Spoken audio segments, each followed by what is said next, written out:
আসসালামু আলাইকুম প্রিয় সিলমন স্টোরির দর্শকবৃন্দ, আশা করি আল্লাহর রহমতে আপনারা সবাই ভালো আছেন।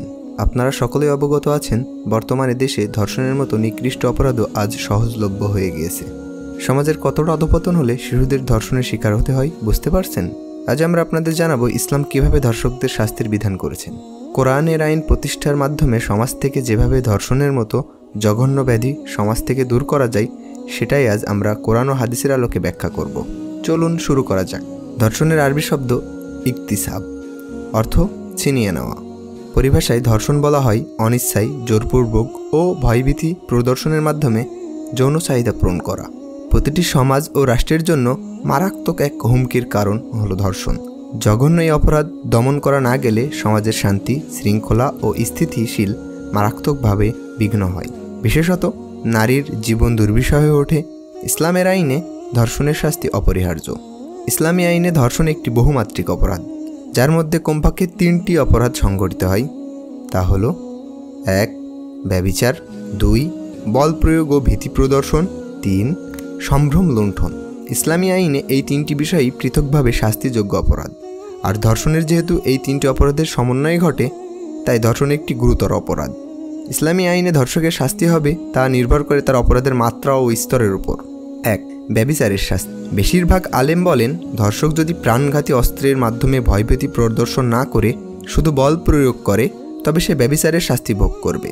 ইসলামী আইনে ব্যভিচারের শাস্তি হল, ব্যভিচারে লিপ্ত ব্যক্তি অবিবাহিত হলে 100 বেত্রাঘাত। পবিত্র কোরআনে এরশাদ হয়েছে, ব্যভিচারী ও ব্যভিচারিণী তাদের প্রত্যেককে 100 বেত্রাঘাত করবে।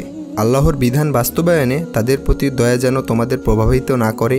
যদি তোমরা আল্লাহ ও পরকালের বিশ্বাসী হও, মুমিনদের একটি দল যেন তাদের শাস্তি প্রত্যক্ষ করে। সূরা নূর আয়াত নম্বর 2।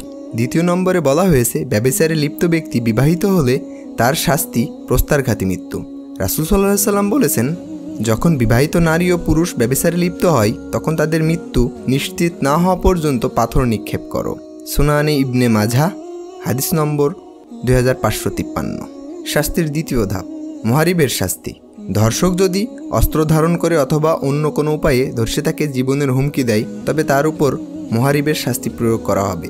মুহারিব হলো যে ব্যক্তি ত্রাস সৃষ্টি করে কোনো কিছু কেড়ে নেয়। মুহারিবের শাস্তি সম্পর্কে পবিত্র কোরআনে ইরশাদ হয়েছে, যারা আল্লাহ ও রাসূলের বিরুদ্ধে যুদ্ধ করে এবং দুনিয়ায় ধ্বংসাত্মক কাজ করে বেড়ায়, তাদের শাস্তি হচ্ছে তাদের হত্যা করতে হবে অথবা শুলে চড়ানো হবে, বা তাদের হাত পা বিপরীত দিক থেকে কেটে দেওয়া হবে, কিংবা দেশ থেকে নির্বাসিত করা হবে। এটি তাদের পার্থিব লাঞ্ছনা, আর পরকালে তাদের জন্য রয়েছে কঠিন শাস্তি। সূরা মাঈদা আয়াত নম্বর 33। তৃতীয় নম্বরে বলা হয়েছে, উঁচু স্থান থেকে ফেলে হত্যা। ধর্ষক যদি বলাৎকার করে তখন তার শাস্তি মৃত্যুদণ্ড।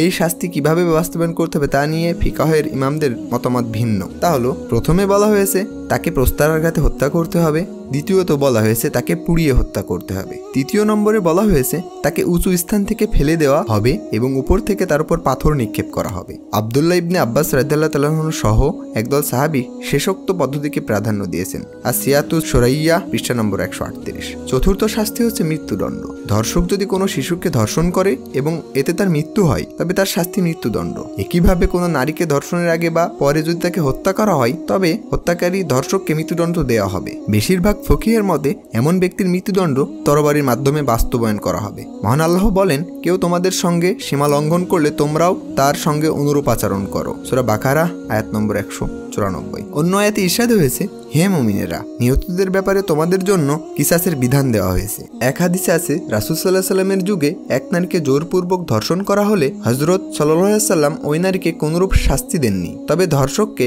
হত্যার শাস্তি দেন। অর্থাৎ ব্যভিচারকারীর শাস্তি মৃত্যুদণ্ড না হলেও ধর্ষণের শাস্তি মৃত্যুদণ্ড দেওয়া হয়েছে। আল্লাহ তাআলা ইরশাদ করেন, ব্যভিচারিণী নারী, ব্যভিচারী পুরুষ, তাদের প্রত্যেককে 100 করে বেত্রাঘাত করো। আল্লাহর বিধান কার্যকরের কারণে তাদের প্রতি যেন তোমাদের মনে দয়ার উদ্বেগ না হয়, যদি তোমরা আল্লাহর প্রতি ও পরকালের প্রতি বিশ্বাসী হয়ে থাকো। মুসলমানদের একটি দল যেন তাদের শাস্তি প্রত্যক্ষ করে। সূরা নূর আয়াত নম্বর 2।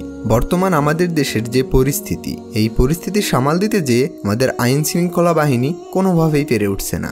এই অনুযায়ী যদি আমাদের রাষ্ট্রে ইসলামিক আইন দ্বারা প্রচালিত হয়, তাহলে সকল অন্যায় কর্মকাণ্ডগুলো বন্ধ হওয়ার সম্ভাবনা শতভাগ। প্রিয় দর্শক, এমন সব তথ্যমূলক ভিডিও পেতে আমাদের চ্যানেলটি সাবস্ক্রাইব করে সাথেই থাকুন।